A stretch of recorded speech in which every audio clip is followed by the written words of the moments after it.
Ops Chad Brinker, General Manager Mike Borgonzi, and Offensive Coordinator Nick Holes. Brian Callahan isn't present today, but will be at a private workout with Colorado quarterback Shadur Sanders and two-way star Travis Hunter next Wednesday. Yesterday, the NFL announced the offseason workout dates for all 32 teams. For the Titans, their first day will be April 22nd.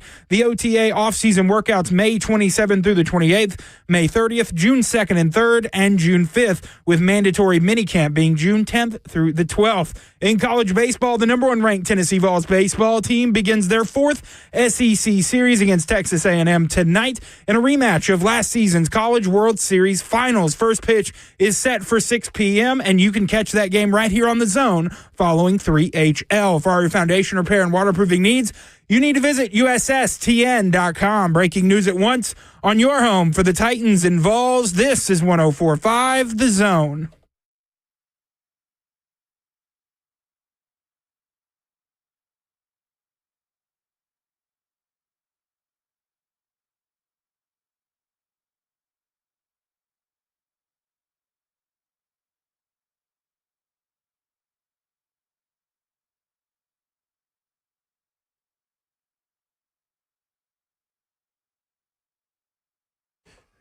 Cover 2 with Blaine Bishop and Zach Lyons here on 104.5 The Zone, powered by All Four Seasons Garage Stores, 615-737-1045. We'll be taking a trip around the NFL. Jordan DeJaney of CBS Sports coming up later in the hour.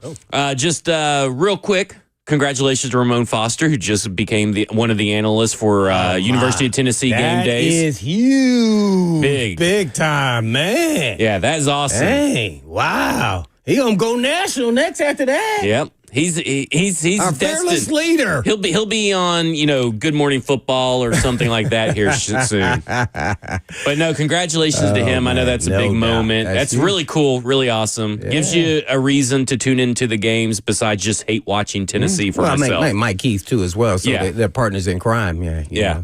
That has to make you feel pretty good that you got the rub from Mike Keith. I have to imagine, because that goes a long way. That brings pressure. It does bring pressure. But I think Ramon can handle that for sure. But congratulations to him. I got a little bit of beef with the NBA, and I know we don't talk a lot about the NBA and everything. We starting this off with the NBA. We're starting with a little bit of NBA. It must be your favorite team or something. You got a favorite team? I got a favorite team, and one of my favorite players, Ja Morant, is being treated unfairly by the NBA. Oh, woe is me. Now listen. Last night, what happened? He did an inappropriate gesture. He made finger guns twice in a game. This is after earlier in the week being warned not to do it. Right, yeah, they did. Now, here's the thing, is that after that game, two other players in the Golden State and Lakers game, including LeBron James, did the same thing. Now, let's not forget, one of LeBron James's famous celebrations in the Cleveland NBA Finals was him loading a gun, loading a pistol and shooting it, and loading up the gun. Well, I'm gonna say this about that. Just on that note, that was before they now given warning. Right, but he did it last night. No, I know. That plays into it. Let's don't go back 3 or 4 years. We could do that in rules and a lot of different things. But doing it last night was different. Yeah, well, guess what? He's LeBron James. Well, yeah, but and then what's this Brian Podzemus guy who's some random guy. I mean, I don't know much about the Golden State Warriors players at this point. I watched the game last night, actually. Yeah.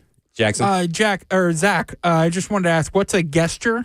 No, we're not talking about that. Gesture. No, gesture. A violent gesture. But I look at it and I go, if you're going to fine one person, fine them all. It's a stupid rule to begin with, but if you're going to do it, you got to enforce everybody. But they're not enforcing on everybody, and I think that's bull crap. Yeah. Well, I would completely agree. But we all know life isn't fair. And here's why they are fining him, Ja, and not LeBron. All things aren't equal. And guess why? Has LeBron ever got in trouble off the court? See? So the standard is different. Even though you set the parameters that no one should do it. Well, LeBron forgot. We'll give him a pass.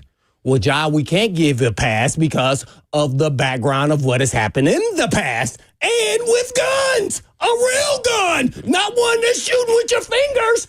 So I think it's not the same. Now, I am all with you on other people did it after the fact and actually at the same, night. Yeah. So why not the same treatment? Well, why is Brendan Zimpsky not getting it? It's just like, any other thing is you can have blind eyes when you want to. Yeah. Mm-hmm. They do it here at the station. We got blind eyes if we want to.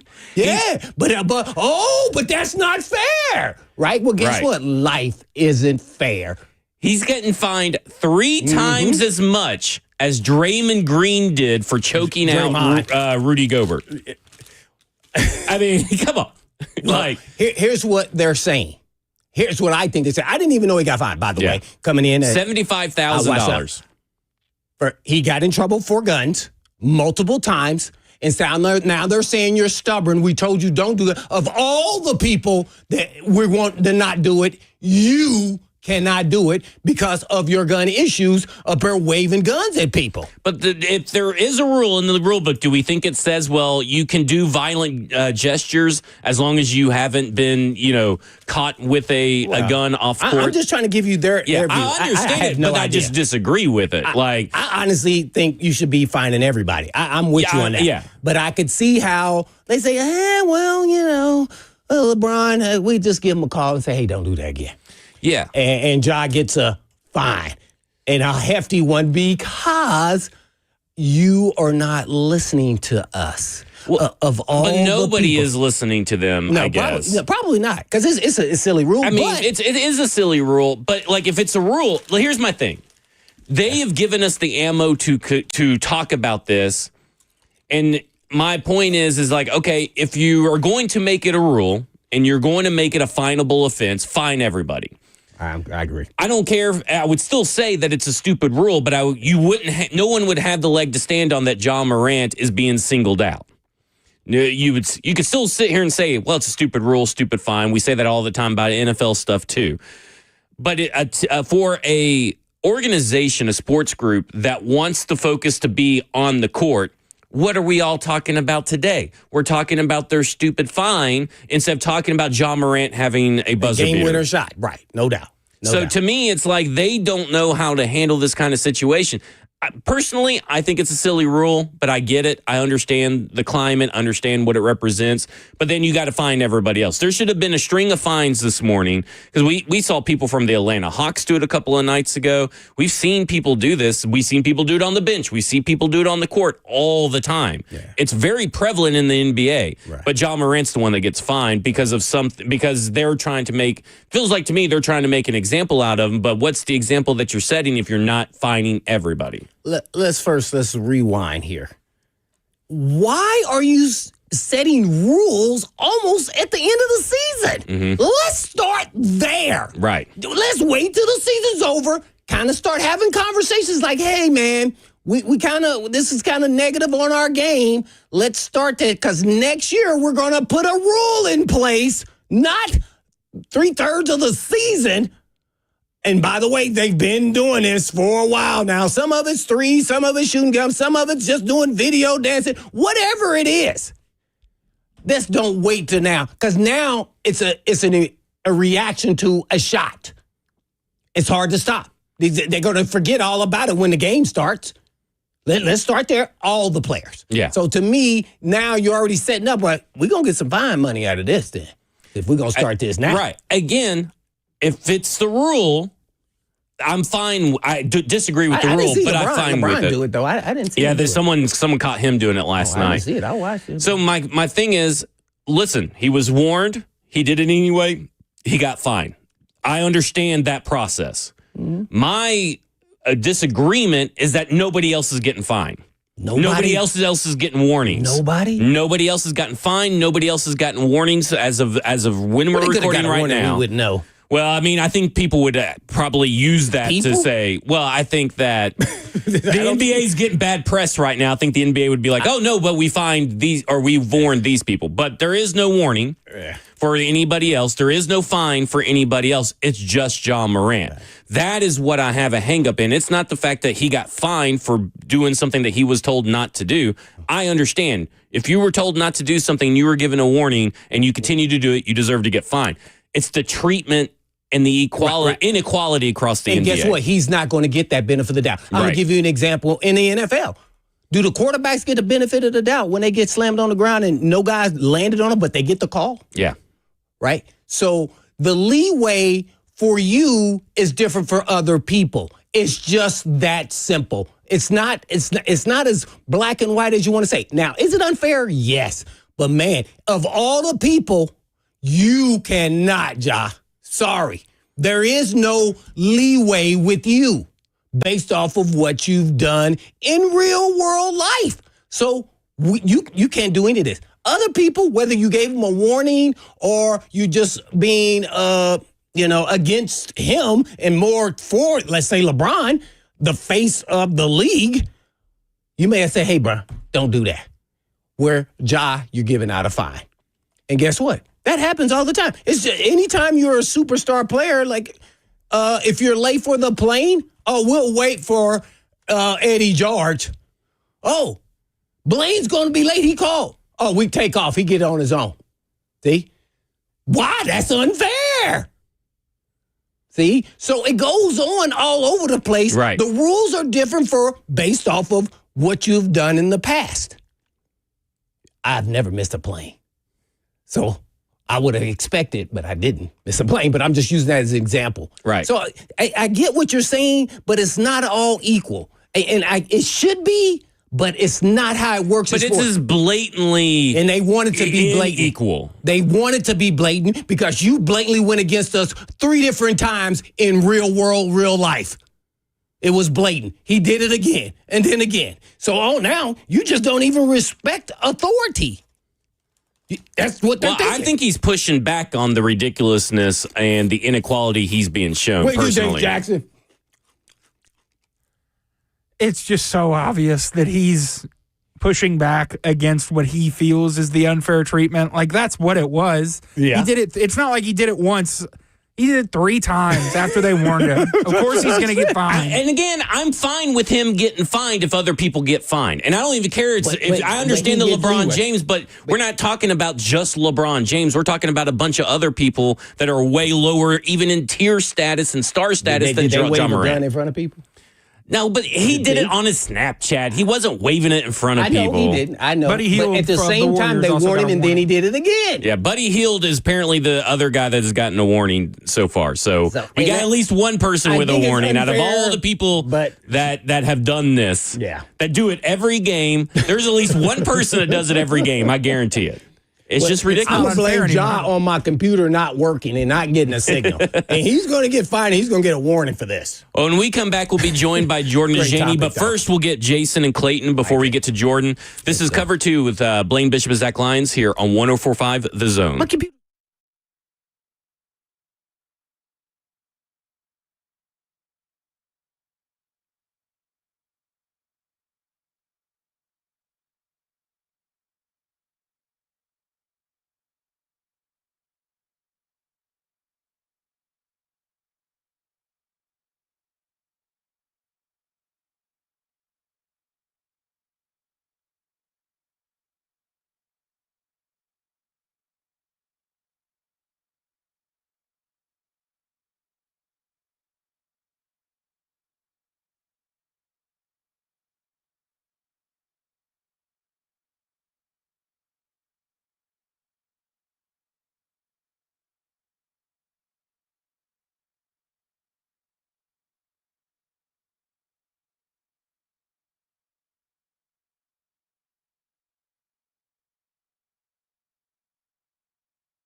Cover 2 with Blaine Bishop and Zach Lyons here on 104.5 The Zone, powered by all Four Seasons Garage Doors. 615-737-1045. You want to get in on the conversation. Let's go to Jason, who wants to talk Ja Morant, and then we'll go to Jordan DeJaney. Jason, you're on with Blaine and Zach. Hey, man. How y'all doing? Doing good. How are you? Great. Doing well. Friday. I just had to add, man, with LeBron James and everybody else. You know they're doing that stuff on purpose just to tease Ja Morant to say, hey, I can do this, but you can't, and not get fined for it. So probably by next week, everybody's going to be fined, and there ain't going to be no more warnings for anything. Everybody's going to be getting, no more warnings. Everybody's going to get fined from now on because everybody's going to be talking about it this whole week. So yeah. Hey, listen, if everybody starts getting fined, I understand. That's just one, they fine Anthony Edwards. Like, when I put in NBA fines for inappropriate gestures, I don't know why I keep saying gestures, but gestures on the, in Google, it took me I'm on page 3 to find someone that was Anthony Edwards, but he was fined for his obscene language and profane public criticism of the officiating in the press conference. So, I still have yet to find, really. Okay, so we got Jaylen Brown in December 6, 2024. Jaylen Brown was fined $25,000 for an inappropriate gesture. I'd have to see what kind it was because we don't know. It could be him grabbing his crotch or doing something like that. Who knows? So we'll see what that is. But let's go around the NFL with Jordan DeJaney. And Jordan, what is your opinion on the Ja Morant? I know this is not NFL, but what is your opinion on the Ja Morant fine? What's going on, my friends? Thanks for having me back on the show. Yeah, I did see that in the news cycle, and I didn't know if there was some intrigue on social media regarding if he was the first one to throw up the sign or if someone on the opposing bench was the first one to throw it up. And, of course, he ended up getting fined, responded by hitting a pretty nice buzzer beater. So, listen, I think that you got to be uniform with your policy when it comes to something like this, but everyone knows that Ja Morant has been in the headlines numerous times over the course of his career for gun-related matters. So I think that he's going to be under a microscope more so than any other NBA player, but I'm completely fine with people criticizing the league, saying that they has to be more uniform. Well, speaking of the league owners' meetings were this week down in West Palm Beach, and the tush push was tabled. But at one point, everybody's reporting that there's not enough. Then there was only like 16 teams. And now today I'm hearing that there are enough votes that it's looking likely that the next time it gets brought up, it is banned. What are you feeling or hearing about the tush push? Yeah, so first of all, I was not surprised in the slightest that these talks were tabled, that there was no vote actually taken because, let's be real, the amount of air and discussion that it took up during the past week at the league meetings was a lot. So it wasn't surprising to me that the discussions at large were tabled. What did surprise me is that, according to my guy Jonathan Jones, that there were 16 supporters of actually outlawing the tush push. I thought the number would be maybe more around 12 or 10. And, of course, you know that you need 24 votes to outlaw something once it's brought to a vote. So I was surprised that they had that amount of support at this juncture. But here's the thing.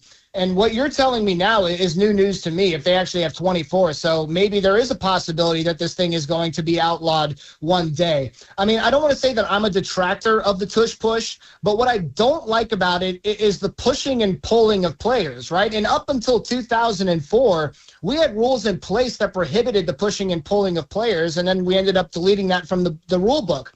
Roger Goodell had some interesting quotes on it during his press conference with reporters saying that it's something in terms of the language that we might have to review. So I do think that there's legitimate momentum building toward this play potentially being outlawed, which I would be okay with. But I would keep in mind that Nick Sirianni now has some disciples around the NFL who are now head coaches that are absolutely going to be on his side when this thing comes to a vote.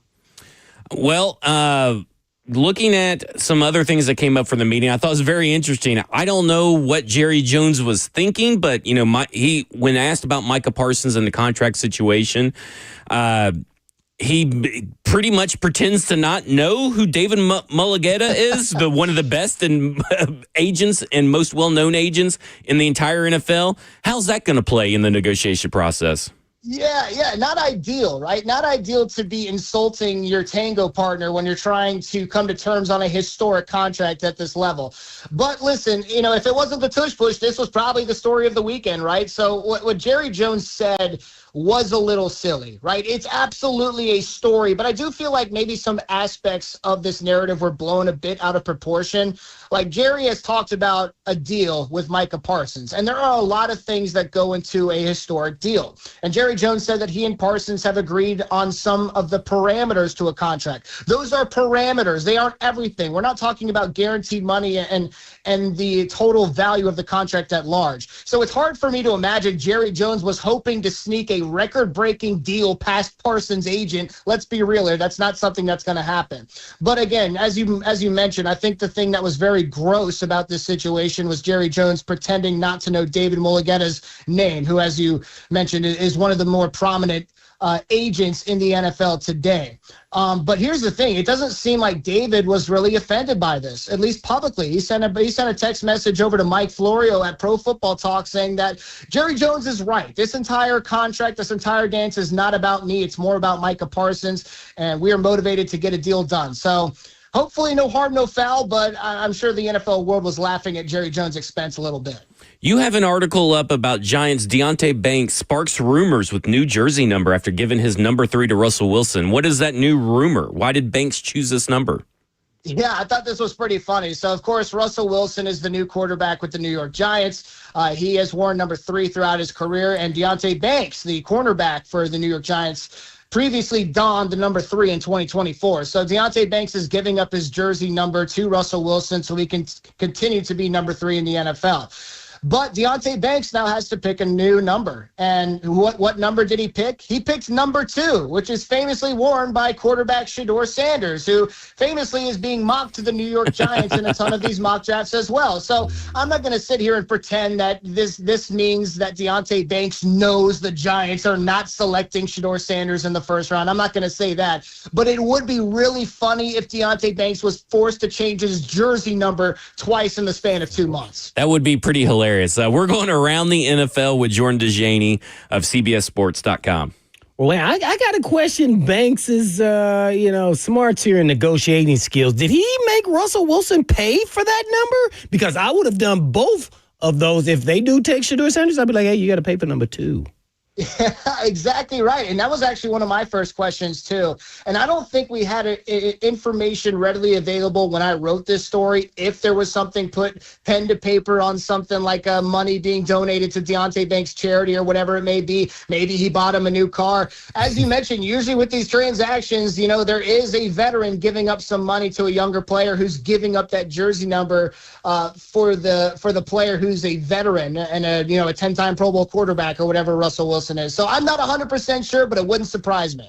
Well, you guys were talking about the rules and, the kickoff rule is going to be and a touchback is going to be 35 yards. But if you had a choice to pick a rule that you wanted to change, and we talked about this and it went on and on and on, great topic. What rule would you want changed?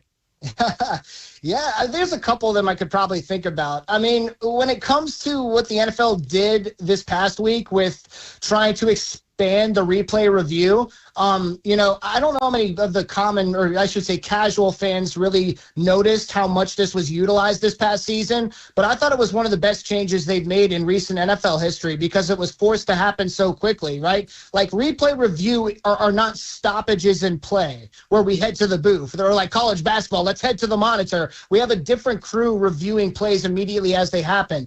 I want to see replay review continue to be expanded as the years go on. So much so, and I don't know if this is going to happen, but maybe it will get to a point where we can actually drop flags from New York. Because as it stands now, we can only review something if it's a penalty if the flag is thrown on the play. We can't throw a flag on a play where previously a flag was not thrown by a physical official. I want to see replay view be expanded and have a legitimate eye in the sky moving forward in the NFL, and I know that's going to be controversial. The second thing that I would like to see happen, the NFL, of course, has adjusted its overtime structure with the regular season, both teams now getting a chance to possess the ball. That's cool and fine, but what I really want, my favorite overtime of all time, is what the college football had previously, where we're playing at the 25, when we're going to be playing that red zone style of football. No 2-point conversion restrictions on this. I'm not doing what college football currently has now, but I missed that. I thought what college football had in terms of the overtime structure in years past, where we got that epic LSU Texas A&M 74-72 game, that's what I want to see the NFL have in terms of overtime. Well, naturally, Colorado has their pro day, and I don't think all the brass is from the Titans. I know someone. I think Brinker's going to be there, and some other guys. He got bullied by the media into being there. Right, yeah. But everybody's there. I don't think Callahan's going to be there. But what do you take from that, or if anything, that who's there and who's not at a workout? Zach, are you bullying the Titans brass into attending some? Yeah, I think Zach was the guy who did we that. may be. I mean, I'm just saying that as far as I know, he wasn't going. And then we all said, well, that means that Cam Ward's number one, and obviously he's going to be it. And let's not talk about anybody else. And now he's all of a sudden going. Seems very suspect after he himself said that he wasn't going to go and felt no need to go. Just saying. Yeah. Feels like I see right through you, Chad Brinker. You ain't fooling nobody by going to this pro day. Yeah, I understand. And I mean, you kind of answer the question right there. When we're talking about Cam Ward's pro day and then the afterwards reported private workouts and the owner going down to meet him, you had everybody in the team rider at Cam Ward's pro day for Miami. And then, of course, the news around Shedeur Sanders' pro day as well, without representation really being there, especially to the level at which they were present in Miami. That speaks volumes to me. I think the main narrative going around NFL circles is that Cam Ward is the number one quarterback, that he's likely to be the number one overall pick, that the Titans throughout the process have fallen in love with him. So, Blaine, to answer your question, I try not to look too much into who's at the workout, who's not at the workout. But at the same time, it does kind of matter, especially when we're talking about two quarterbacks, where one of the quarterbacks' pro days was heavily attended and the others was not. But let me say this, too. It sounds like Colorado's pro day is going to be an absolute show. I would love to be there if I had the opportunity, so I'm excited to see how it goes. No doubt about it. They're probably going to have music and everything else, entertainment and DJ. Listen, Deion Sanders already held a full-on press conference and everything, sitting down at a table, got the background and all that. Oh, man. That's awesome, yeah. He's prime time for a reason. And speaking of prime time, a trade happened with yours truly, Dallas Cowboys and Jerry Jones, with Tennessee's former quarterback, New England's former quarterback, Milton. Did that get you off guard, or were you surprised on the collateral that was given up, or was that about right? Congratulations to the Dallas Cowboys for landing their franchise quarterback. No, I totally kid. I was not surprised. I was more surprised by the reports coming out of New England over the past few months saying that Joe Milton could fetch like a third-round pick on the open market, which I thought was ridiculous. Of course, he didn't get that. They got a fifth-round pick while they're also sending a seventh-round pick in exchange. But, Joe Milton, he's such an interesting case. And Ian Rappaport said something recently. He hypothesized that the Patriots were eliminating an issue before it became an issue, right? Like through a couple preseason games and one NFL game, Joe Milton has created a decent amount of noise for himself, right? NFL fans know who he is. So parting ways with him is in part a pat on the back for Drake May, another example of the Patriots committing to him.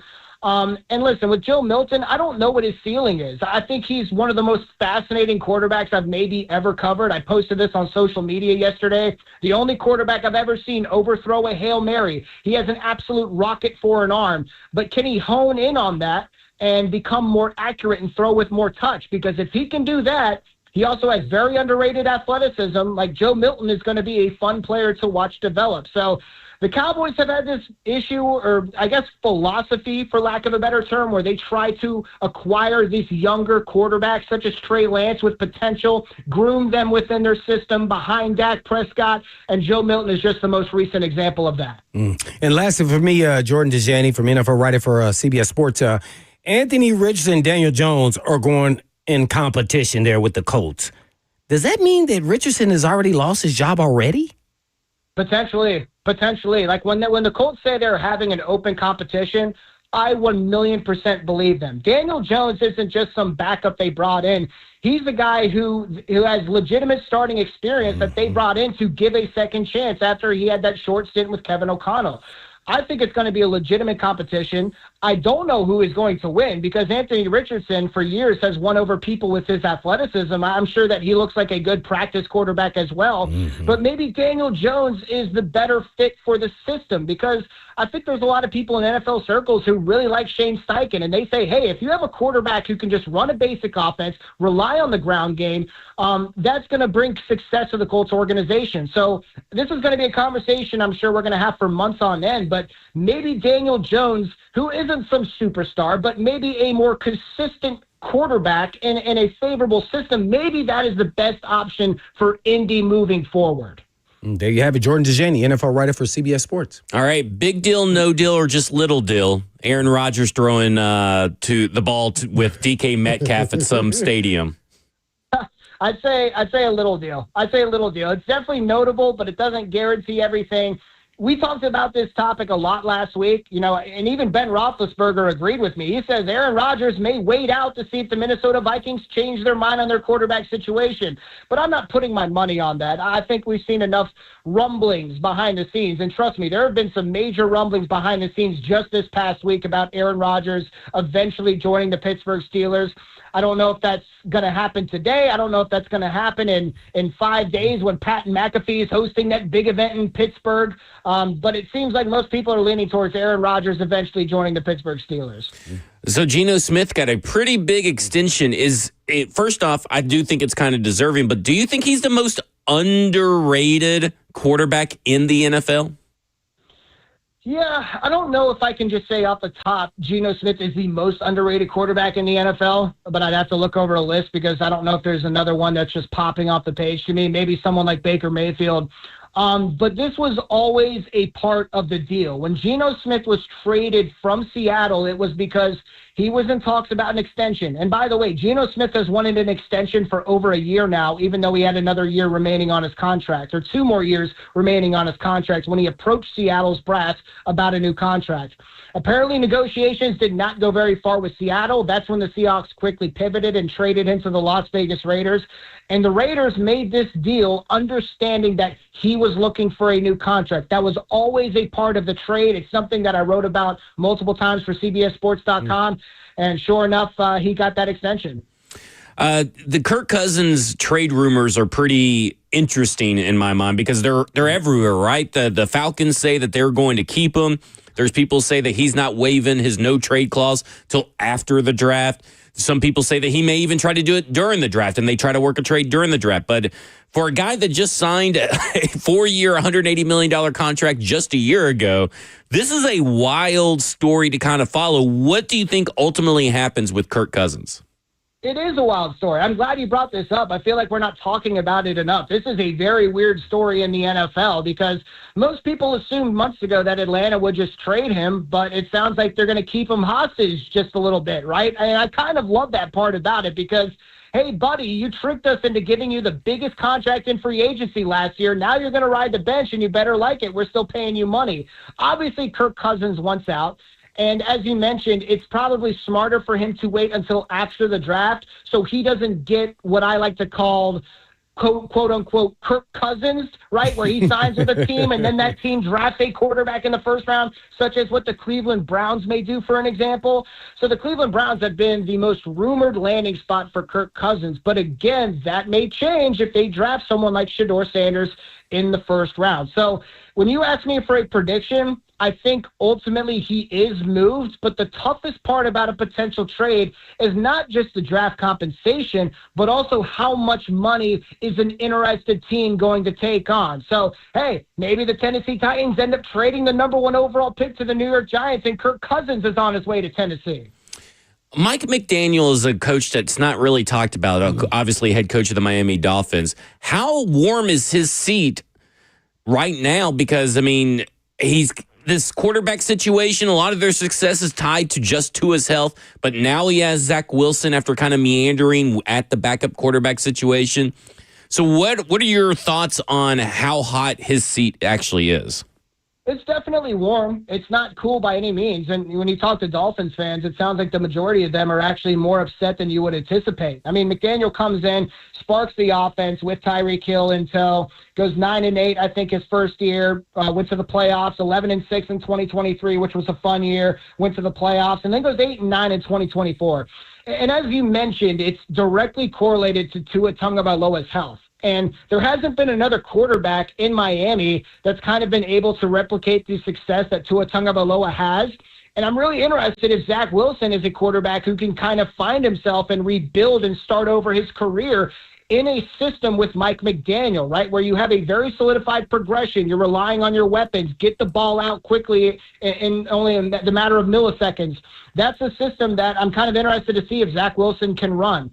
So I think with Mike McDaniel, you know, his offense and his teams have always been about finesse. There hasn't been much toughness, especially when we look at how they played some of that postseason football in cold weather. The Miami Dolphins have struggled. So his seat is absolutely warm, and they need to do more on the defensive side of the ball as well if they want to get over the hump from being this borderline playoff team that's kind of fun to have fantasy players on their squad to an actual NFL contender, because we've yet to see that from Miami.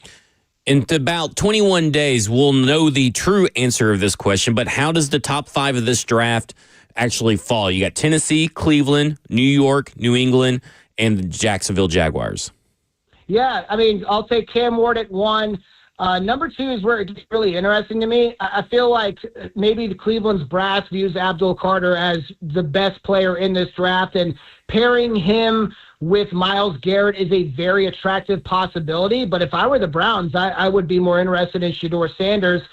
And Shedeur Sanders' draft stock, I'm sure that you guys have spent a ton of time talking about. It's kind of an anomaly, right? Is he going to go number 2 overall? Is he going to go number 20 overall? Is he going to fall out of opening night? That's not exactly something I foresee, but I'll take Abdul Carter at number 2 right now. Travis Hunter at number 3 to the New York Giants. And then I don't know what would happen with the Patriots at number 4. Maybe that's someone like Will Campbell or another offensive tackle to rebuild that offensive line. And then how about Mason Graham at number 5 from Michigan to the Jacksonville Jaguars? Really shore up that defensive interior, one of the best players in the draft. Just off the top of my head, that is my prediction for the top 5. Well, there you go. That's Jordan DeJaney of CBS Sports joining us as he does every Friday. Jordan, I really appreciate it, and I can't wait to talk more about what is going to happen as we get closer to the draft. Hey, I can't wait either. Thanks so much for having me on, guys. No problem. When we come back, we'll talk more about the Final Four. We haven't talked about the Final Four, and so we'll preview a little bit of the Final Four matchups coming up this week. And this is Cover 2 with Blaine Bishop and Zach Lyons here on 104.5 The Zone.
Struggling with joint pain, suffering from a recent injury, looking to recover faster after surgery? Well, at Edge, we've got you covered. From powerful peptide stacks like BPC 157 or TB 500 to PRP treatment, stem cell therapy, and high film muscle stimulation, Edge Peptide is your go-to solution for faster healing and recovery. And as an athlete myself, I know how frustrating pain and injuries can be. That's why now is the perfect time to take control of your wellness and finally address those nagging issues. Whether it's golf, tennis, or any activity you love, don't let pain hold you back any longer. Edge specializes in regenerative treatments designed to reduce inflammation, promote tissue repair, and improve mobility, helping your body heal naturally while avoiding surgery whenever possible. And right now we're offering a free $250 consultation with your initial treatment. And all you have to do is just go to edgepeptide.com. Yes, that's edgepeptide.com. Or you can just give them a call at 615-724-1878. That's 724-1878.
Cover 2 with Blaine Bishop and Zach Lyons here on 105 The Zone, powered by all Four Seasons Garage Doors, 615-737-1045. We had Jordan DeJaney, great segment. If you missed that, make sure you go wherever you get your podcast and search 1045 The Zone or Cover 2, and make sure that you guys subscribe and turn on notifications for all new episodes, because we put out a podcast every day, just in case you missed Rate 5 stars. Yeah, rate 5 stars. Rate, review, and subscribe, right? Yeah. All right. Final Four is coming up. Starting on, we got 5:09 p.m. Central Standard Time, Florida versus Auburn. Then 7:49 Central Standard Time, Duke versus Houston. And I am so interested to see. I think this is one of the best Final Four matchups that we've ever had know which one I'm in a gonna long watch time. First. Well, the good news is you can watch them both because one starts at 5:09, the other one starts at 7:49. No, I want to watch. Man, these two, I want one. I don't know. You can spend the whole afternoon because it's going to rain all dang day tomorrow anyway. I wish so it was split up a little bit. Maybe like one team played at 1 and then the other one like at 6. Oh, yeah. That way you can have a little bit of time to do break. something in between. Yeah, that way I can rest my brain. There you go. What do you think? I like it all at once. What did he say? He takes it in all at once. Oh, no. Yeah. Just a marathon, just like really get comfortable on the couch. Maybe have like a 10, 15-minute buffer, get a little power nap in there. Yeah. It powers you through the second game. See, that's what I'm afraid of. The power nap comes during the game, even though it's exciting. I'm like, oh, man, that couch feels really comfy. And whoop, out. I tell you, this Auburn-Florida matchup is going to be so fun. But here's the thing that worries me about this matchup is that Florida has had a tendency to kind of get down and have some scoring droughts and get down on deficits. Mm-hmm. But their resiliency, their comfort level in this adversity is great and has been one of the best storylines of this tournament. But the fact that they keep doing it, I don't know if you could do that against Auburn. That will be the test of time. Let's first start with the head coach, Todd Golden, who I love, actually coached with Bruce Pearl. Yeah. 2014 to 16, in a support role there. And so that's always interesting. His quiet look, nice looking guy, looks like he is behind the scenes, just like Bruce Pearl. Right. He's it feels like his head's going to blow up. But, yeah. So Florida beat Auburn in February, and they dominated them. And guess where it came from? Not from the guard play, not from Clayton Jr. Oh, no. It came from the front court. The front court. Yeah, they're the ones who went after, which was surprising to me. So that's probably going to be the difference maker. Probably is going to be more the rebounding and guard play. I'm still going to go there because Florida kind of has that. I give it the YMCA feel, how they play, and they haven't been hitting buckets sometimes. And so when that happens, Auburn can kind of take over. So especially in revenge, it's going to be a deal. So offensive rebounding as well as just rebounding in general, I think will determine. But I'm still going with Florida because I picked Florida at the beginning of my bracket. Florida versus Duke, and Florida winning it all. So I want to see if I can get it right. But, boy, this is a tough matchup. I'm interested to see how much, they can score, or Florida can score on them. Because if they do. It'll be interesting because Florida over the past month has been one of the best offenses in America. They've shot 58% of their shot. They've made 58% of their shots inside the arc and 38% of their three-point attempts since March. The big story is how are they going to defend Johnny Broome? What's good about this Florida team, and we have talked about this ad nauseum for this Florida team. If you've been listening to this show, we have talked about the depth. They have Condon, who is 6'11", Thomas Hall, 6'9", Ruben Chinlu, 6'10", and Micah Handleton, if I can't pronounce that name, 7'1". Yeah. So you don't have to worry about foul trouble because you have 4 guys you can rotate in to cover Johnny Broome. But that's also much easier said than done because Johnny Broome is pretty awesome. Oh, yeah. No, he's special. Now, he's coming. I mean, I think it's his right elbow is injured, so he's left-handed. So I don't know if it'll be a factor, but he probably will be 80%. But I mean, he's a tough soldier, man. He's SEC Player of the Year, right? Right. So this was going to be a shootout, and more so, who shoots the best? And guess what? I don't know if the guard play with their shooting hasn't been as where it should be, especially from the three-point line at Auburn. So we shall see if I think his name is Pettifor or something like what's his name? The guard. Anyway, the guard. He has been missing threes, and I want to see if he can get hot and get into a momentum swing there. So, but yeah, Broome down low. It's basically whoever stops the star player. If Auburn stops Clayton, they probably get the edge. If Auburn, I love Clayton. If Auburn or if Florida stops or slows down, I guess we should use the term slows down. If Auburn slows down Johnny Broome, then Florida should be able to get the win, and it's really going to come down to that. And I'm going with you. I'm going with Florida. What about you, Jackson? I'm going Florida as well. Would you guys like a little bit of history of this matchup? Sure. They've played every year since 1927. Whoa. Ooh. Auburn leads the series 90-84. They played earlier this year, and Florida won 90-81 in Auburn. They were up. They whooped them. That Oh, was a yeah. good pick. Auburn came back late. They were down like Yeah. 15 or 16 at one point, and they cut it to 9 late. Next up, we have Duke versus Houston, which is going to be, can Houston's defense pretty much do what it did against Tennessee against Duke?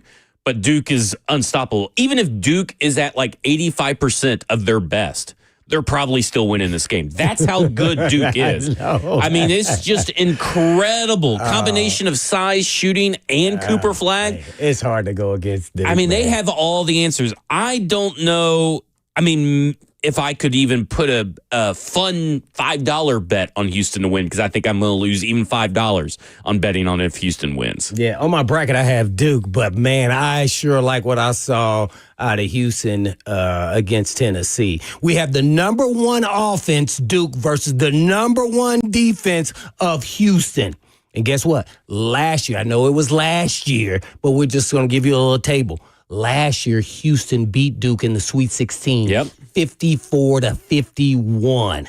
And I'm like, uh-oh. Now, this team that Duke is today, I don't know if they're going to get that low, but they also play defense. So Duke must handle U of H's, and I'm calling Houston U of H, their physicality on defense. And that then hence will determine, and that means that will lead to turnovers. So if they don't have a lot of turnovers, they keep them at 5 or less, Duke wins on a walk-off. But Houston's whole MO on defense is always contain the superstar. Well, guess what? If you contain Connor Flag, guess what? They have other dudes that can step it up. So Yep. I don't know if they have enough just to beat Duke. So I'm going Duke. I'll be interested to see if the experience factor comes in for Houston, because Houston is one of the oldest teams in the country. Yeah. They have all kinds of players that have all kinds of tournament experience, and obviously Duke's team is getting that and has had experience. But their coach Sampson is coaching the semifinals. L.J. Cryer won a national championship.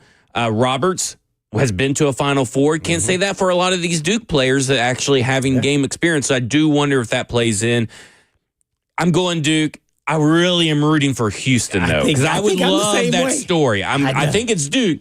My head says Duke. My heart says Houston. What about you, Jackson? Me too. My head says Duke. My heart says Houston as well. Yeah. But I'm going to pick Houston to win because of the defense. I think Cooper Flag being such a young player that the experienced defenders for Houston can give him enough problems. And if Houston hits timely shots like they did against Tennessee, they'll win this game. Are you just cheering because they beat Tennessee? No, I actually normally root against all teams that beat the University of Tennessee. There you go. Well, then that's against the norm, man. That's a shocker. That may be the most quickest and most in-depth Final Four preview you'll get anywhere. There you go, because then now we're going to be transitioning to Colorado Pro Day, the Tennessee Titans, and all that stuff. This is Cover 2 with Blaine Bishop and Zach Lyons here on 104.5 The Zone. Yeah.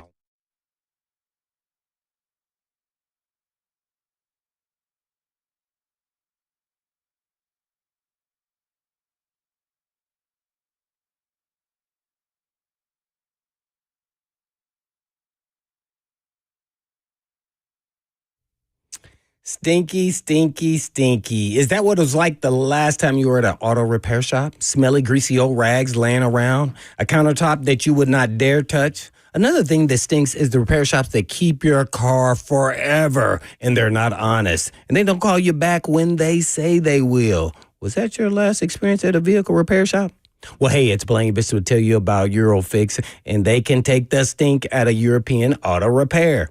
And at Eurofix, you get a free 15-minute no-rent inspection with an estimate at every visit, and not high-pressure sales tactics. And at Eurofix, you get a 3-year nationwide warranty and a free loaner car with every repair appointment. You never pay dealer pricing.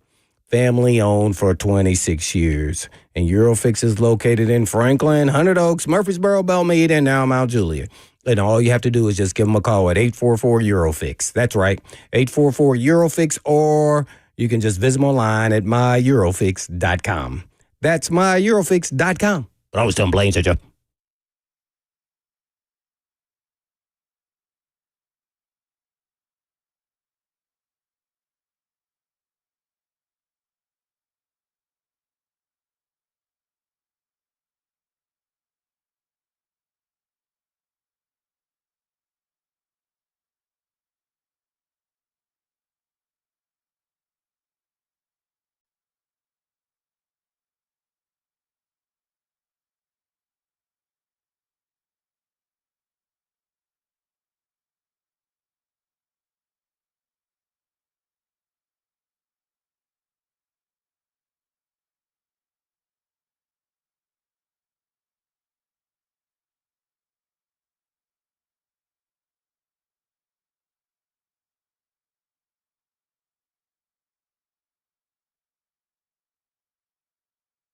We've got the trucks, all the trucks, all the trims, all the towing, all the bells and whistles, and all at Truck Month Savings. Two Rivers Ford is Ford Truck Central.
It is 2:02. Good afternoon from the 104.5 The Zone studios. I'm Jackson Williams. The University of Colorado has their pro day today, and the Titans have sent a contingent, including President of Football Operations Chad Brinker, General Manager Mike Borgonzi, and Offensive Coordinator Nick Holes. Brian Callahan isn't present today, but will be at a private workout with Colorado quarterback Shedeur Sanders and two-way star Travis Hunter next Wednesday. Yesterday, the NFL announced the offseason workout dates for all 32 teams. For the Titans, their first day will be April 22nd. The OTA offseason workouts May 27th and 28th, May 30th, June 2nd and 3rd, June 5th, and the mandatory minicamp will be June 10th through the 12th. In college baseball, the number one ranked Tennessee Vols baseball team begins their fourth SEC series against Texas A&M tonight in a rematch of last season's College World Series finals. First pitch is set for 6 p.m., and you can catch that game right here on The Zone. For all your foundation repair and waterproofing needs, you need to visit USSTN.com. Breaking news at once on your home for the Titans and Vols. This is 104.5 The Zone.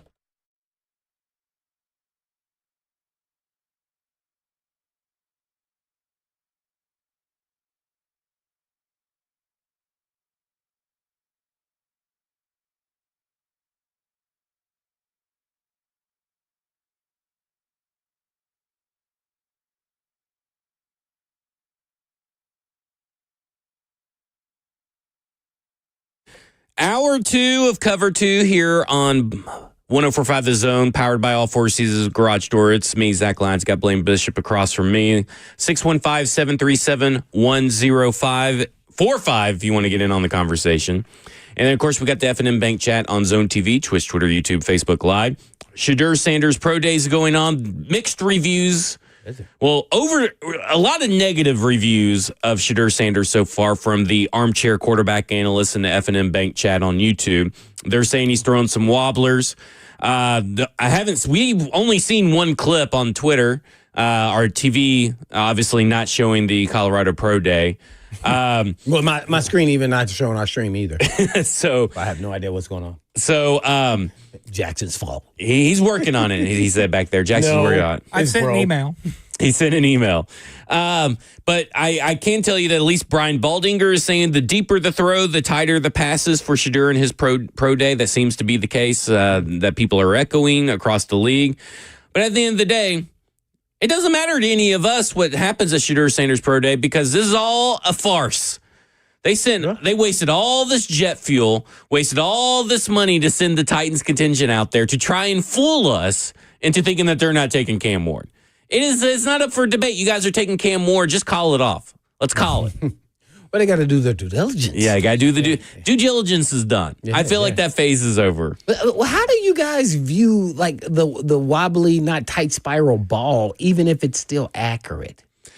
As long as it has good velocity, right, and it gets there on time, I don't really care. Oh, okay. Is that how you are? Yeah. Okay, because I don't care. Just go pull up some clips of McNair. Yeah. In live games in the NFL, the ball was wobbly a lot, and it was on target and had velocity. Yeah. So I don't know if that's really the case. I get why visually that looks different, but if it's on time and right on the money and has velocity, I don't think it really matters. They have released a clip of a moon ball down the field, and it looked pretty good. For those that are questioning his arm strength. Moon ball. The moon ball.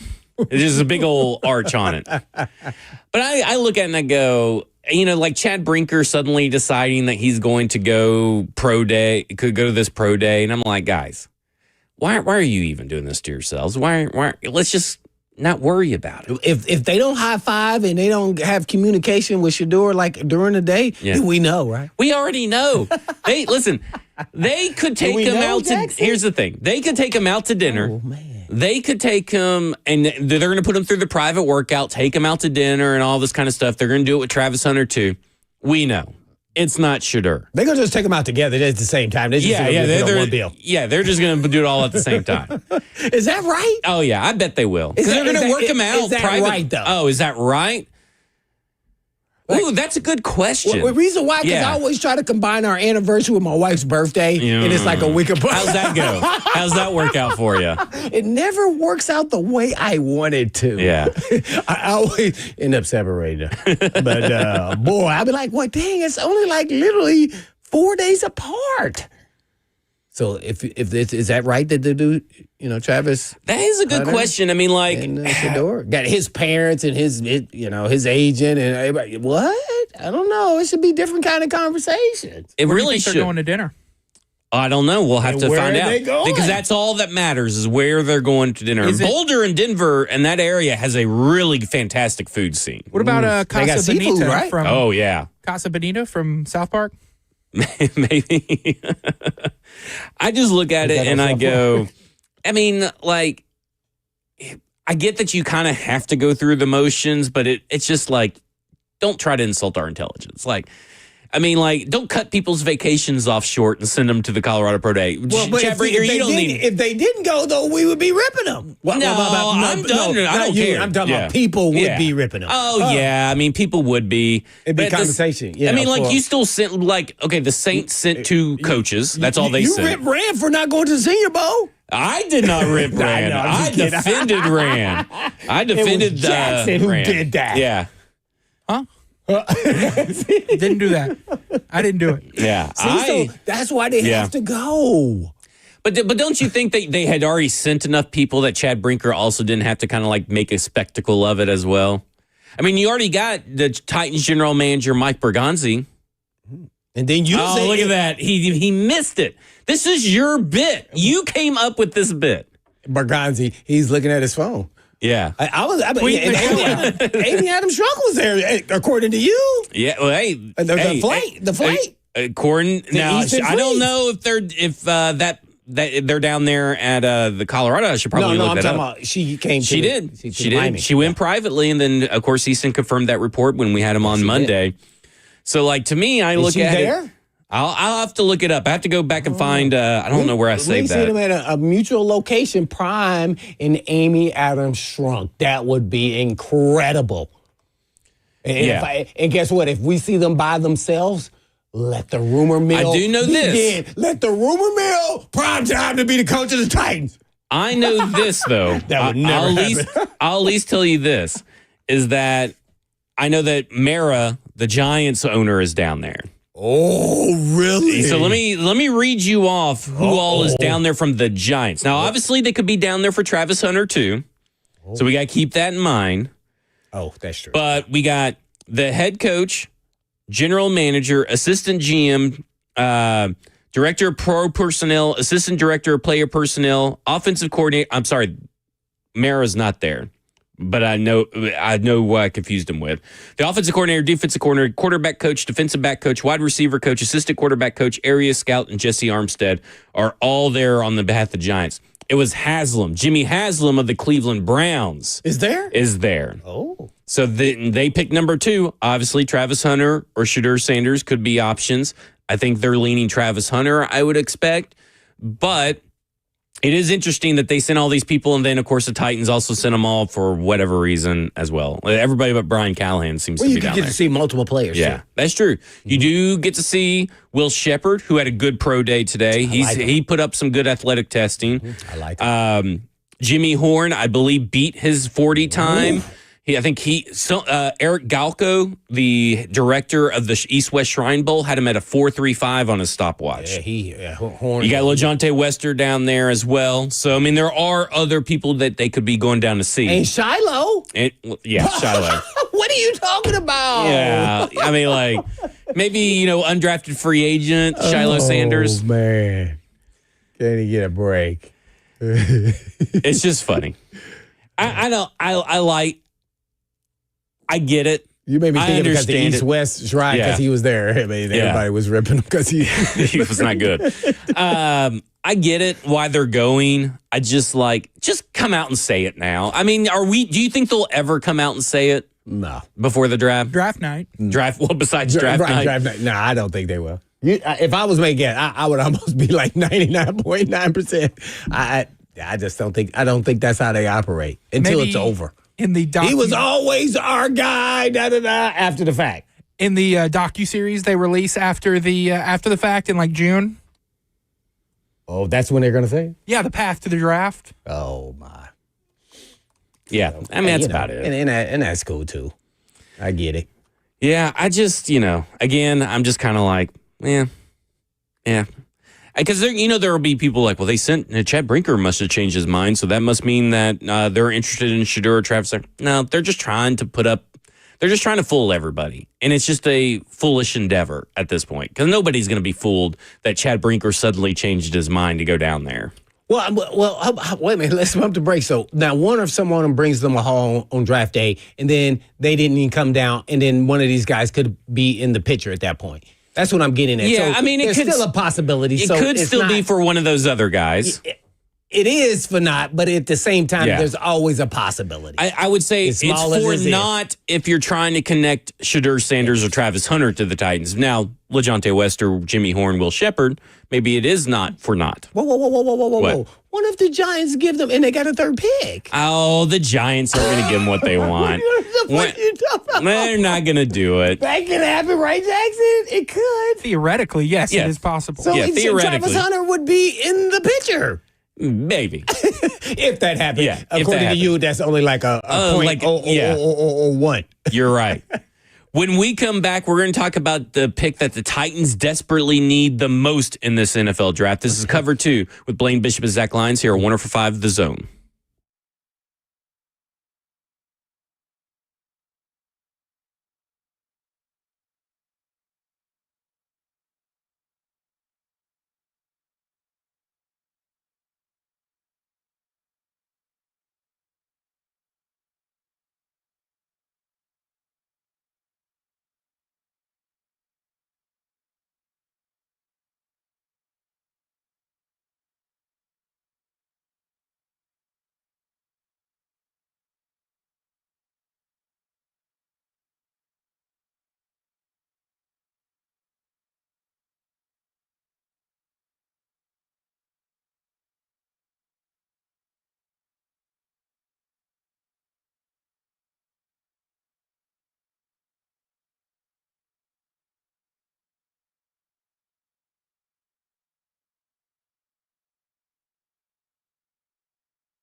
Cover 2 with Blaine Bishop and Zach Lyons here on 104.5 The Zone, powered by all Four Seasons Garage Doors, 615-737-1045. And we have a question for everybody.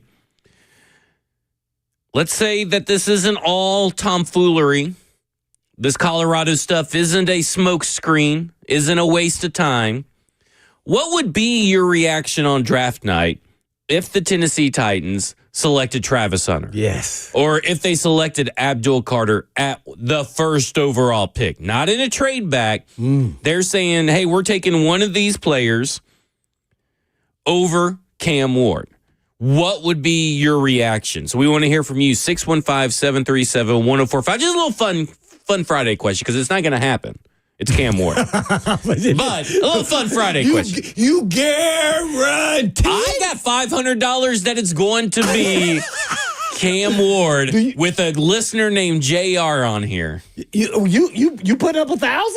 No. I'm not even gonna put up $500 a month. $500. Dude, you're talking about the Titans, man. Come on. Well, we're talking about this Colorado farce of a pro day visit. Let's go to Peyton, who wants to talk about the Colorado Pro Day. Peyton, first question before we get to what you originally called for. If it's Travis Hunter or Abdul Carter at number 1 overall and not Cam Ward for the Tennessee Titans, what would be your reaction? I'm going to get a sailboat so I can sail away in my own tears. No. All right, what did you originally call it for? So I had two things. The second one's really just like a fun idea that I've played with. But the first one, and I could be completely off script or completely wrong. I feel that everything that the Tennessee Titans are doing is pressure from the NFL to try to make the draft interesting and to try to generate, conversation and speculation and rumors because that's, views is where they make their money. And I think we have no interest in anyone aside from Cam Ward, but I feel like in the NFL you have to pay to play. We are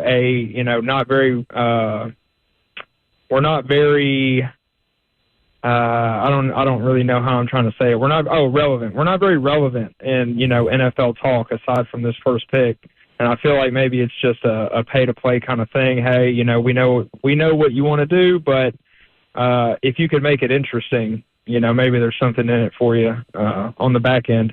The fun idea, and this is a complete conspiracy theory, but this whole thing with Cam Ward in the new stadium is giving me shades of Steve McNair being drafted to the Houston Oilers. In his first year, he's with the Oilers. We moved to Tennessee, Adelphia Coliseum.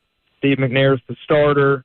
We go to the Super Bowl. And I have just this weird feeling Cam Ward's going to come here the final year of Nissan Stadium, LP Field, Adelphia, everything. And then next year we get the new stadium and Cam Ward takes us to a Super Bowl. All right, I like it. Revisionist history. I've been saying it for a while now. There you go. I like it. Cam Ward's already got the Super Bowl expectations on him. No, I'm just kidding. But I like that. I like that progression, because Cam Ward has been compared very heavily this pre-draft cycle by some experts to Steve McNair. I kind of like, let's put in a bow on Tennessee Titans history and life comes full circle.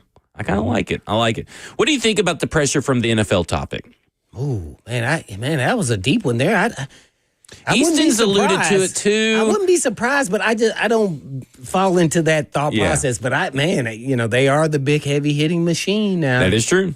We are asking if it's Travis Hunter or Abdul Carter at number 1 overall over Cam Ward, which it won't be because Cam Ward's definitely getting drafted. But if it was, what would your reaction be? Here's some reaction from the F&M Bank chat on Zone TV, Twitch, Twitter, YouTube, Facebook Live, wherever you get it. Curtis says rage. Rage? Just rage. Nothing else. Rage. In a bad way or a good way? A bad way. Top Tier says Carter would be a disaster at number 1. A disaster, he says. Rookie 18 says it would feel like the A.J. Brown trade all over again. Oh, my. There you go. There's some of the reaction. Jay Bell says terrible. If you're taking those guys, you can get them and get picks as well. So he's saying, he'd be a trade back would ease the that's pain what I was for referencing. J If you do Bell. a trade back to Yeah. 3, you get whoever, Hunter, let's just say at 3, and then you use one of those picks maybe in trade bait to get your Yeah. quarterback. Bustin' Diamond says he would be befuddled. Befuddled. Let's go to Bobby, who wants to talk about this love question. Bobby, how would you feel? I would thank God Almighty for Travis Hunter. He's Oh. a dual threat. You don't want somebody like that playing against us. I like it. Oh, man. Yeah. So you would be A-okay with Travis Hunter. Oh, yes, definitely. Would you be popping bottles of champagne? No, I don't drink. Okay, well, there you go. What about Abdul Carter? How would you feel if it was Abdul Carter, though? I haven't paid much attention to him, so I don't know how I feel about it. I'd much rather Travis Hunter over Cam Ward. All right. What do you see about Cam Ward? You just say, nah, I'll pass. Too Will Levis-like. Interesting. All right, thanks, Bobby. That will not go over well with the chat. The chat will not like Bobby after that one. Now, he does have some characteristics. You cannot be blind, as we were just talking about. You'll be Yep. blind to, things that you say, but I can fix that. He does have some of that. And then there's a lot of quarterbacks that have that when they're in college because they're the best player. It's a matter of what's in between the ears and can he get past that after making those mistakes. And we shall see. That's all we can go by. But his arm talent is a little bit better for all the launch angles he can do and all those things. So that's what good is a cannon of an arm if you can't use it properly? Yeah, In terms of Will Levis. Yeah. Well, cannon is not always what you're looking for in a quarterback. To me, I love accuracy in the intermediate. How often are you throwing a deep ball in a game? You could probably say 4 times, where your accuracy on the shorter or the intermediate, you're throwing 20 times a game. So I would say I would be more for that than the moon ball. But I know that sells tickets, though.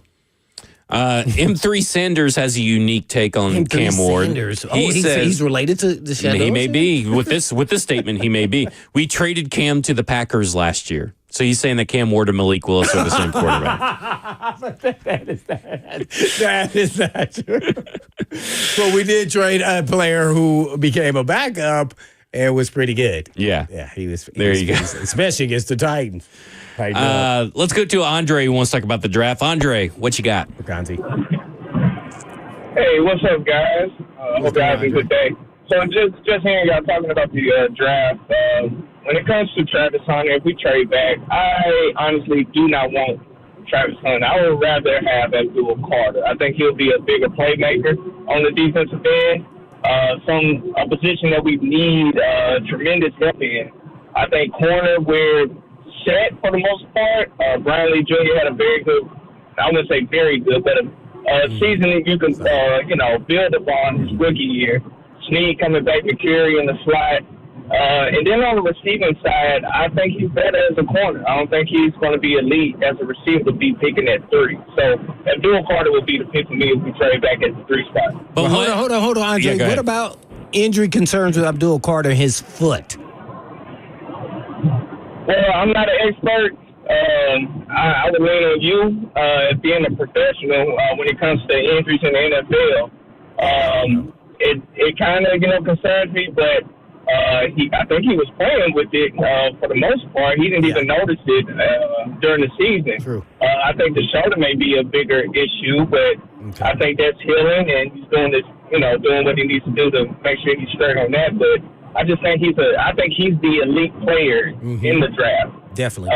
Understanding we need a quarterback, but I think Abdul Carter should and will be the pick at 3. Okay, so let me ask you this.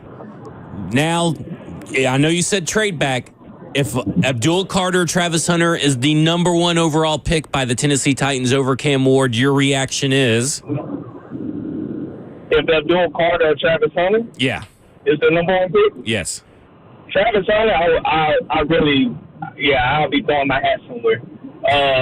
If it's Abdul Carter, I would definitely be fine with that. Gotcha. All right, thanks, Andre. So, obviously in a trade back, it's up for debate. I think I would still lean Travis Hunter. I think Travis Hunter is the best player in the draft. Now, it does not mean that you always draft the best player in the draft at the number 1 overall pick. Oh, yeah. But I do think he's the best player in the draft, in my opinion. So I would be playing him at wide receiver. I mean, if you look at the teams that are sniffing around him, you're talking about the Patriots, the Giants, and the Browns. Well, they pretty much got the defensive backfields filled up. Mm-hmm. They're thinking wide receiver, and that's exactly what the Tennessee Titans should be thinking too if they were to draft Travis Hunter. Yeah, I've been saying that the whole time. I know a lot of people are saying the cornerback, and he probably could do well at that as well. But if you're going to take him that high, he has to be on the playmaking side where, he has to get the ball in his hands. I would, man. Right. I think we'd be doing him a disservice if he didn't, but because I think it's going to take him a little bit of time at cornerback because of technical issues that he's not worked on because he was just the best athlete out there. And so he has to master that pretty quickly, and I don't know if he could master that fast. But he is capable. Athletically, he is definitely the number 1 athlete in the draft. Casey Jones says in the F&M Bake chat, he says, honestly, to me, if we don't pick Cam, I'll just accept that the Titans didn't value Cam as high as we think they do. That's a rational take that will fly out the window as soon as it's announced that they don't take Cam Ward. He'll forget he said this. I can guarantee it. But, to me, I'd be okay with Travis Hunter, right? I mean, would you – let's look at it this way, Blaine, just real quick. If it's Travis Hunter, who we both think is the best player in the draft, it's not – the positional value doesn't match the number 1 overall pick, but I would be kind of like Casey Jones, but in a different way. I would be – whoa, I'd be shocked. And once the shock subsides, I'd be like, well, they didn't reach for a quarterback they didn't love. Right. Mm-hmm. Yeah, that's exactly my response. So then I would then think, okay, are they playing in that corner or wide receiver? Because they said they like him more so on the corner side of that. Did that change and flip and you take a impact player on offense, a wide receiver, and that's why you took him number 1? So that'd be the question. So let me ask you this. How desperate are the Tennessee Titans, and how desperately do they need a 3rd-round pick in this draft? Because I think, and I'm not saying that they're desperate to try to get one or anything, but from just a view from my perspective, they are in dire need of a 3rd-round pick because I feel like once you pick at the top of the 2nd round, unless you do execute a trade-up, at positions of need, there's going to be a wide gap all the way down to the 4th round. Well, naturally, you would love to have more picks, so that's great and all. But if you're going to trade the 2nd pick, how far are you going to go down in the 2nd round to pick up that 3rd-round pick?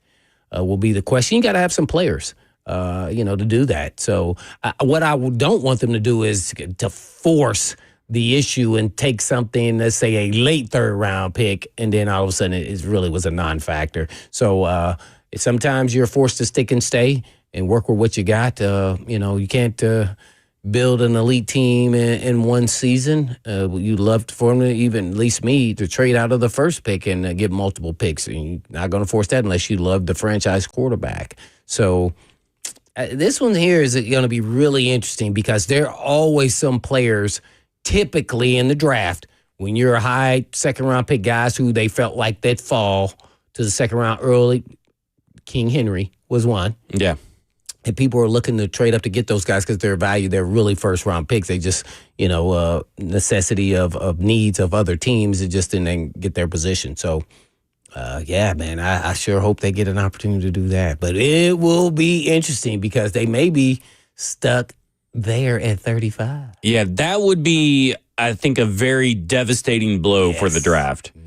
Because you may still get a great player, maybe a Luther Burden or Egbuka or James Pierce or Donovan Izaraku. Some of these bigger names fell, and then there you are at 35. But if they fall, you would think that someone would also be willing to trade up with you. And you really need a 3rd-round pick because Kyle Williams, who's coming in for a 30 visit, he's a wide receiver out of Washington State. In fact, someone just posted clips this morning. Hayden Winks, who works for the Underdog Sports Network, he put up clips this morning from a 2023 game versus Colorado, Washington State versus Colorado, and Kyle Williams and Travis Hunter were having a battle. And Kyle Williams was getting open and catching touchdowns in that game against Travis Hunter. And I don't think Kyle Williams, it's a very borderline, but I don't think he's going to be there in the 4th round. And 35, man, that's really, really rich to draft him. So I feel like you really need to find a 3rd round pick to get a player of Kyle Williams' tier level. Well, I think that's where you're going wrong. You think you just have to get that guy. And you then said it. But at the same time, you can get somebody of his ilk in the 4th. It'd be tough. I think it will be in this draft. Yeah, it's interesting because I do agree with one premise. There's a couple positions that are not going to go as high or not be coming off the board as much as people think. Okay. And so what I mean by that is like after Omarion Hampton and Ashton Genty and maybe Travion Henderson, there's like 11 running backs that are the same. So those 3 running backs are probably going to go in the first 2 rounds. Well, if I'm a team and I'm looking at Caleb Johnson from Iowa, and I'm saying, well, I look at Caleb Johnson the same as I look at this guy that I have a 4th round grade on. So I'm not going to reach for Caleb Johnson because they're all right there. And that's going to put certain positions down the board. Because I do think defensive line, edge, and the offensive line are going to dominate the day 2, the 2nd and 3rd round, because what did we see in the Super Bowl? And I think that with this being a copycat league and as many as good defensive linemen there are, I think that that's where people are going to start building in the trenches and going to try to get pass rush, which means that maybe a wide receiver like that falls. Will be pushed back. It could. I think maybe if you're looking at the difference between, let's say, Kyle Williams and Isaiah Bond, Isaiah Bond has all the talent in the world, but Alabama, Texas, maybe the injuries in Texas played a part in it, but he's really failed to showcase that consistently at 2 top-tier programs, but he's got all the talent. He just hasn't put it together. So they view Isaiah Bond and Kyle Williams pretty close? Isaiah Bond also coming in for a 30 visit. And they've showed interest with him at the Combine in a formal interview. So maybe there's something there with Isaiah Bond. And if you kind of look at, he's one of those guys that has those off-field anonymous scout issues, Blaine, where he's maybe considered a diva. So I look at it and I go, maybe he's their version of Tyreek Hill. Like, okay, Tyreek Hill, everybody kind of forgets that he was he was a running back in college mainly. He only had 1 year of actual playing in 2014, and then he's drafted in the 5th round, and look at what he's become. Now, he's an outlier, but maybe they view Isaiah Bond. But I'm kind of looking at it this way too. It's not just about Kyle Williams. It's about, first off, that tier on the board, wherever you may have them in your pods, as Coach Max says, wherever you rank them. But also it's about the edge rushers, right? What if you decide to go Luther Burden in the 2nd? Well, you're going to need an edge rusher. And let me tell you, the 4th round edge rushers do not appease me. And so you kind of need that 3rd round to find still a guy that you feel comfortable enough that can contribute day 1 and find a role and carve out a role. And I just get worried that they're not going to be able to find that guy in the 4th or 5th round. It's possible. Right. No. But it's very hard to do. Right. Well, I think that's where them being in the woods of scouting and doing their reports, they're going to take the highest ranked player, whether it's wide receiver or or defensive pass rusher, edge guy, and then you must. And we're talking about trading the 35th overall pick, by the way. No, I'm not talking trading the 1st overall pick. No, right? Okay, yeah. Who just turned on the radio? Yeah. So if they did trade their 35th pick, then you also have another part of the board where they have all the free agents, guys, that they can go after that's still available and say, hey, we can sign this edge guy for a temporary pass rusher at an affordable price. And so let's take the receiver. That is true. That's something that I haven't factored in the conversation is that free agent board that's still out there. Well, we know this guy's wanting this from us.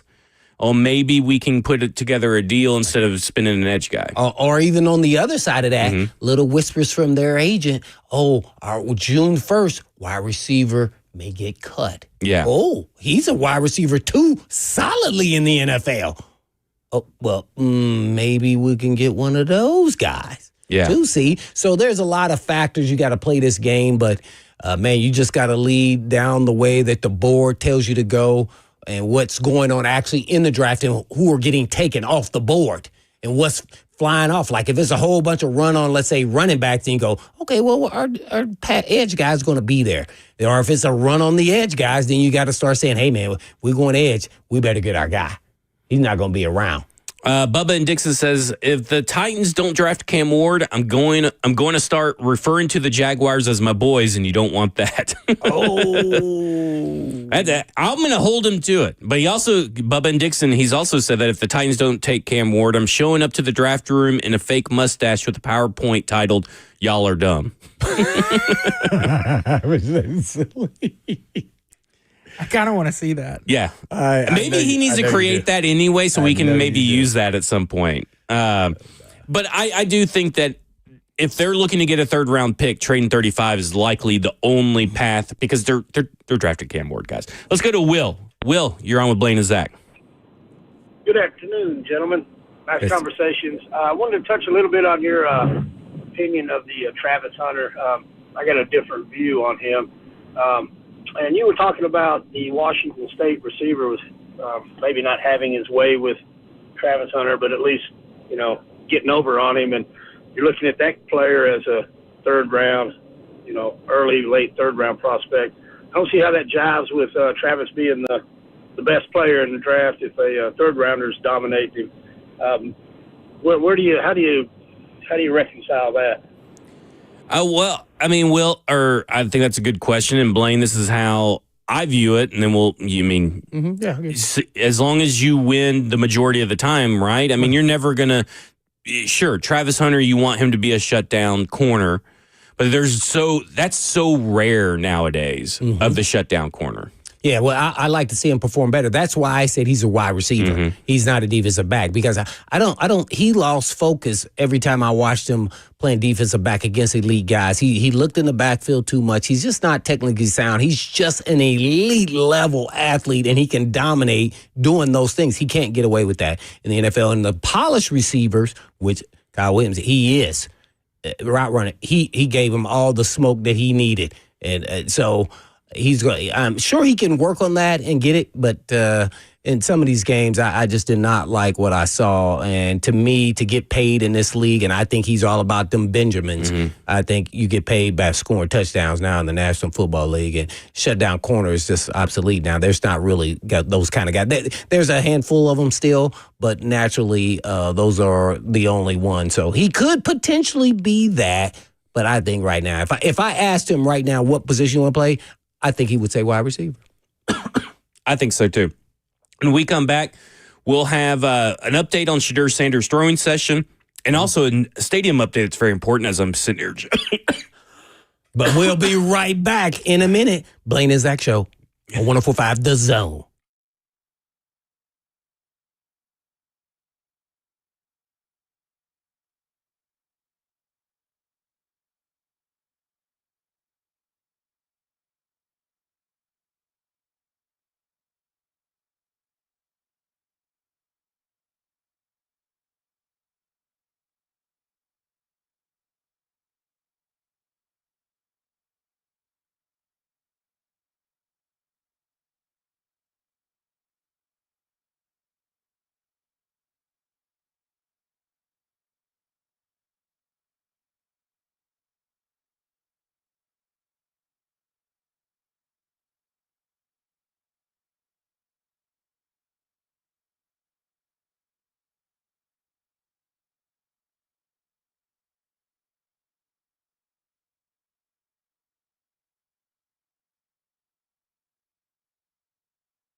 Cover 2 with Blaine Bishop and Zach Lyons here on 105 The Zone, powered by all Four Seasons Garage Doors. 615-737-1045 is the number. What is your reaction if the Tennessee Titans were to draft Travis Hunter or Abdul Carter at 1 over Cam Ward?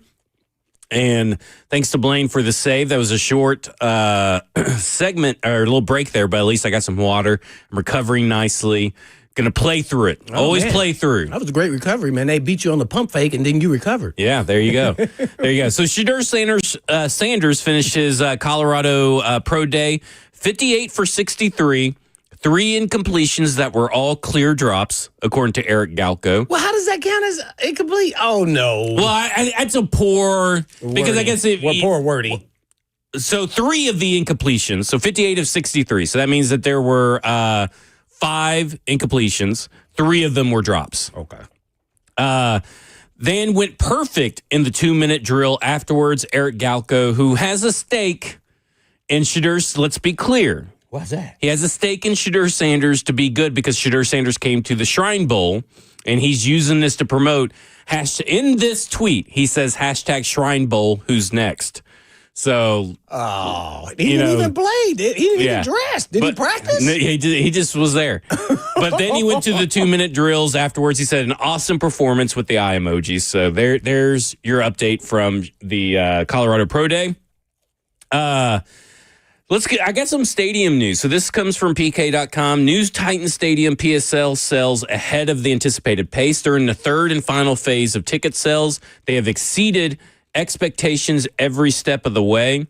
In fact, the premium seats of Phase 1 went on sale of June 2024, and the team expected that period, Blaine, to run to February of 2025. But that tier of tickets sold much faster than anticipated in mid-August. Went on sale in June 2024, mid-August of 2024, sold out.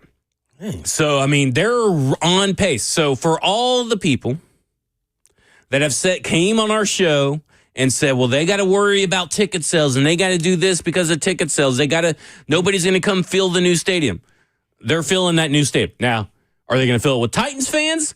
Maybe not. But we'll see. Stop the madness. But at least the ticket sales will be sold. They're going to be excited about a new stadium, and they want to be one of the first people in there. What are you talking about? Keep those people out that is for the other team. And all the stadiums are dealing with that. I mean, man, it's kind of crazy. And, Tennessee, everybody wants to come here and visit Jackson. So, they want to come down and hang out with him on Broadway. There you go. His posse's on Broadway. The other thing is that more of a Demumbrian guy, actually. Yeah. Okay, so what were you gonna say? More of a Demumbrian guy. Oh, that is what you're gonna say. The ProFootballTalk.com has announced that the NFL approves more debt for the Bills and Titans in their stadium projects. So they have borrowed. I should emphasize they have borrowed $100 million more from the NFL. The Tennessee Titans have. This because they were under, this comes from the Sports Business Journal, and it's via Ben Fisher, who wrote that the NFL owners approved a additional $100 million in debt for the Titans projects to build the new Nissan Stadium. The Titans and Bills, because they have also did that for the Bills, both originally borrowed $200 million under the terms of the NFL's G-4 stadium program, but sought permission today and were given it to convert those loans to the new G5 program that has come about, where they allow them up to $300 million in debt. So the way this gets paid back, Blaine, is also in 3 phases. It's spread out over a long time as well, but it's also paid back using revenue sharing as well. Partially can be paid back because of the revenue sharing. Oh, okay. So not all of it can be paid back via revenue sharing, but a large portions can be. So they have also now taken out an extra $100 million in debt to further along, in some form or fashion, the production of the stadium. Any interest in that? Well, maybe I could be the $100 million and I could then be part owner. Oh, maybe I should do that. There you go. Hey, man, you better watch out, bro. The stadium is really coming along. When's the last time you've driven by it? Oh, yeah, every day. Every day? Yeah. I mean, it looks really nice right now. I mean, I don't know about nice, but it looks really As cool. far as concrete slabs go, this one's number this one. one's super nice concrete It looks like slabs. it's coming along. It's coming by pretty quick. I mean, to be honest with you, they seem to be, looks from the outside looking in, I'm not a contractor or anything, ahead of schedule, which is very rare. Very, very rare in anything related to construction to be ahead of schedule. Yeah, yeah. I keep updates, and I know a couple engineers that are part of it. Oh, yeah? We should get one of them on the show. Oh, no, they will not be talking engineering. What if we, disguise their voice and they can wear a mask? No? I gave him all updates. He said, everything's going well. That's all he'll say. It's going to be fantabulous. I said, yeah, it's fantabulous because you got that contract. Yeah, well, that's true. That's true. So coming up on Monday, we are going to start breaking down position by position all the NFL draft prospects. And now what I mean by that, we're not going to give you that. We will have a few like, oh, this guy's overrated or this guy's underrated or this guy's not talked about enough. But what we're really going to do is bring in a distinct discussion about each position and their value to the Tennessee Titans, their value to the NFL. How do you go about looking when you're watching film for what a player does at that position very well? So to me, I look at it and I go, that's how I kind of like to approach draft discussion, get really into the weeds. Because we were talking, and this kind of got put in my head the other day when we were talking off air about what you look for in a safety. And you mentioned it with Travis Hunter, his eyes in the backfield constantly. And and I don't, spoilers, so we're not going to tell you who it is, but there was a highly touted safety that you were comparing to a safety that's flying under the radar. Yeah. And you're saying, I don't understand why everybody's high on this guy because he keeps looking down in the backfield, and I don't like that. And so that's the kind of stuff that we're going to get into, the X's and O's, the details and all that. And I think it's going to be... What position we going to do first? Jackson? Actually, that is why I'm bringing this up, is because we're going to let the listeners decide. Oh. On Sunday, Jackson on the Cover 2 poll, Cover 2 Twitter is going to put out a poll. Now, we're not going to hold him to a time because there is a wedding that he'll probably be recovering from this weekend. Bergonzi. Mike Bergonzi. I'm just messing with you. 4:30 Central. There we go. 4:30 Central Standard Time. You'll be able to vote on which position kicks us off. I'm going to make 4 choices, and you have to choose from the 4. So I'll make those choices. But we're going to try to have a couple of special guests on. Yeah. And all that kind of stuff to try to talk about each position. Well, of course, we'll have Coach Mack on to talk about all the positions as well. Jordan DeJaney to keep you updated on the NFL. So starting Monday, we're hitting it hard, the NFL draft. And I know we've talked a lot of NFL draft, but we're talking about other people besides Cam Ward. And maybe even somebody who saw Cam Ward live and in action at the U.